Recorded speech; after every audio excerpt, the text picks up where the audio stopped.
तालियों से स्वागत माननीय मुख्यमंत्री जी का।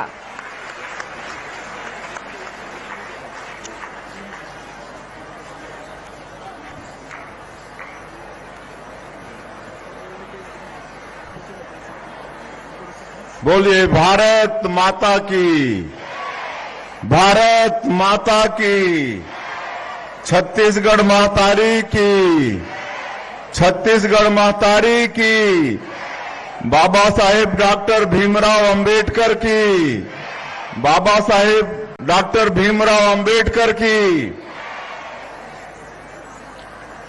आज संविधान दिवस के उपलक्ष्य में आयोजित आज के कार्यक्रम की अध्यक्षता कर रहे हमारे प्रदेश के खेल एवं युवा कल्याण मंत्री श्री टंकराम वर्मा जी, प्रदेश के वन एवं जलवायु परिवर्तन मंत्री श्री केदार कश्यप जी, प्रदेश के खाद्य मंत्री श्री दयालदास बघेल जी,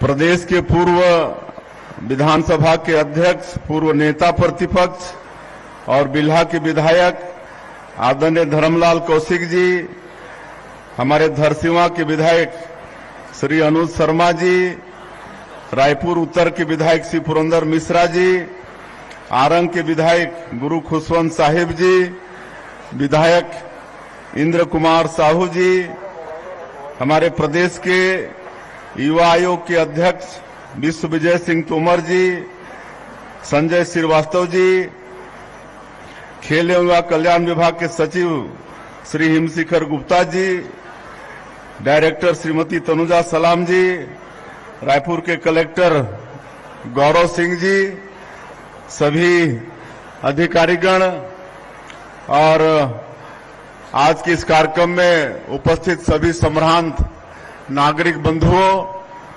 और छत्तीसगढ़ और इस देश के भविष्य कर्णधार मेरे प्यारे स्टूडेंट्स और मीडिया के साथीगण, आप सभी को सबसे पहले संविधान दिवस की बहुत बहुत बधाई, बहुत बहुत शुभकामनाएं। और आज के इस अवसर में मैं छत्तीसगढ़ के महान विभूति घनश्याम सिंह गुप्त जी, पंडित रविशंकर शुक्ल जी, बैरिस्टर ठाकुर छेदीलाल जी, पंडित किशोरी मोहन त्रिपाठी जी, राम प्रसाद पोटाई जी को नमन करता हूं, जिनका संविधान के निर्माण में योगदान रहा है। भारत के संविधान को आत्मसात करने के 75 वर्ष पूरे हो चुके हैं। इसके महत्व को चिन्हित करने के लिए आज संविधान दिवस 2024 से स्मरण उत्सव का आयोजन शुरू हो रहा है। यह उत्सव साल भर चलेगा। इसके लिए हमारा संविधान, हमारा स्वाभिमान टैगलाइन तय की गई है। मैं यशस्वी प्रधानमंत्री श्री नरेंद्र मोदी जी को धन्यवाद देता हूं कि उन्होंने भारतीय संविधान की खूबियों और इसके महत्व से जन जन को अवगत कराने के लिए इस आयोजन के रूप में एक और नई परंपरा की शुरुआत की है। भारत एक लोकतांत्रिक देश है। यह विचित्र विडंबना है कि आज भी एक बड़ी आबादी अपनी लोकतांत्रिक ताकत और अधिकारों से अनजान है। संविधान निर्माण के 75 वर्षों बाद भी देश के कई हिस्सों तक संवैधानिक अधिकारों की रोशनी नहीं पहुंच पाई है। जब तक यह काम पूरा नहीं हो जाता, तब तक हमारे स्वतंत्रता संग्राम सेनानियों और संविधान निर्माताओं के सपने पूरे नहीं हो सकते। मैं जब यह बात कर रहा हूं, तब आप लोगों को निश्चित रूप से बस्तर के दुर्गम क्षेत्रों में निवास करने वाले हमारे भाई बहनों की याद आ रही होगी। लेकिन यह बात बस्तर या बुधमार तक ही सीमित नहीं है। मैदानी और शहरी क्षेत्रों की बड़ी आबादी पर भी यह बात लागू होती है।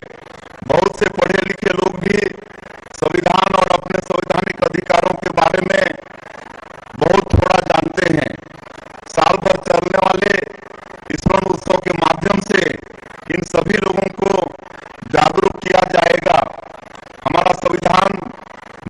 पुरानी संस्कृति, इतिहास और परंपराओं का आईना है। यह संविधान हमारे सदियों के संघर्ष, अनुभव और उपलब्धियों का प्रतिफल है। इसलिए इस बात को समझना जरूर है कि हमारी विरासत और हमारे संविधान में कितना गहरा रिश्ता है। हमारे संविधान की नींव हमारे विरासत पर ही टिकी है। इस बात को समझकर ही हम संविधान की रोशनी में अपने भावी विकास की ठीक ठीक दिशा तय कर पाएंगे। इस बात को समझकर ही हम अपनी राजनीतिक परंपराओं में सांस्कृतिक मूल्यों के महत्व को समझ पाएंगे। हमारे संविधान निर्माताओं ने जहां पर मौलिक अधिकारों की बात लिखी है, वहां भगवान श्री राम, माता सीता और भैया लक्ष्मण की तस्वीर अंकित की है। यह तस्वीर तब की है जब भगवान श्री राम लंका विजय के बाद अयोध्या लौट रहे थे। हमें इस बात को समझना होगा कि हमारे संविधान निर्माताओं ने इस तस्वीर के माध्यम से हमें क्या संदेश दिया है। संविधान में ऐसे ही अनेक चित्र और संकेत हैं जिनके माध्यम से संविधान निर्माताओं ने इंगित किया है कि हमें भारतीय संस्कृति और जीवन मूल्यों के साथ लोकतंत्र को आगे बढ़ाना है। यह भी हमारे संविधान की एक बड़ी विशेषता है कि यह लचीला है। हमारे संविधान निर्माताओं ने देश पर अपनी इच्छाओं और विचारों को लादा नहीं, बल्कि अपनी दूरदर्शिता से भावी पीढ़ी के लिए यह गुंजाइश छोड़ी कि वह अपने समय की परिस्थितियों, अपने समय के ज्ञान, अपने समय की आवश्यकताओं के अनुसार इसमें संशोधन कर सकें। निश्चित रूप से राष्ट्र की एकता, अखंडता और विरासत को बचाए रखना उनकी मूल चिंता थी। लेकिन हमने यह भी देखा कि बीच के दौर में संविधान के साथ किस तरह खिलवाड़ किया गया।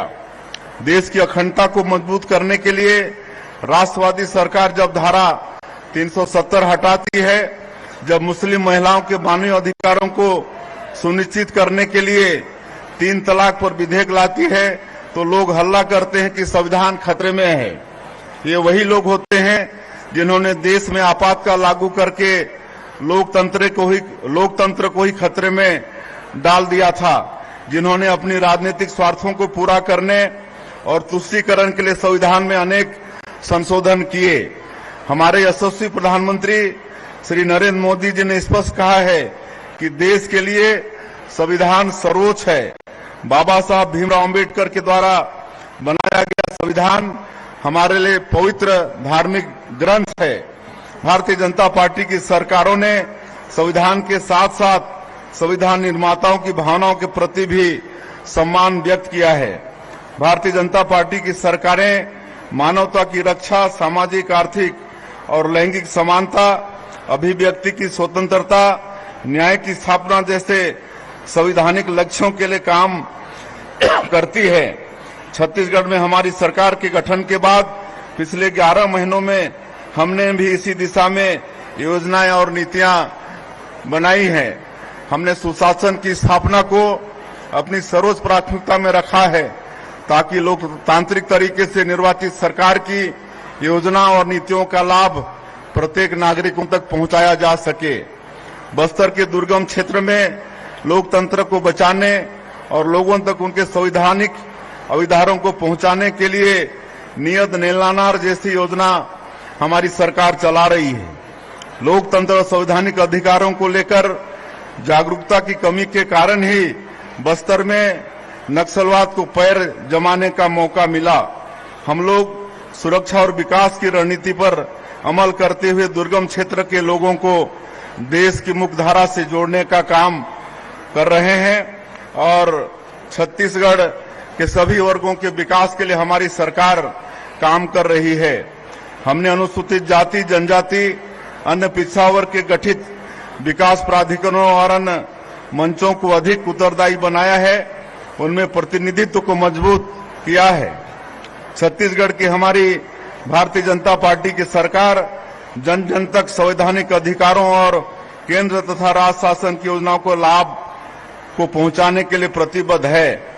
मैं संविधान दिवस पर आप सभी को पुनः शुभकामनाएं देता हूं। यहां से हम सब पैदल चलकर अंबेडकर चौक जाएंगे। वहां पर संविधान निर्माता बाबा साहब डॉक्टर भीमराव अंबेडकर जी को छत्तीसगढ़ के 3 करोड़ नागरिकों की ओर से पुष्पांजलि अर्पित करेंगे।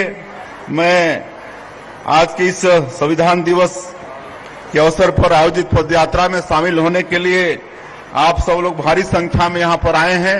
आप सबका मैं हृदय से अभिनंदन स्वागत करता हूं। बहुत बहुत धन्यवाद।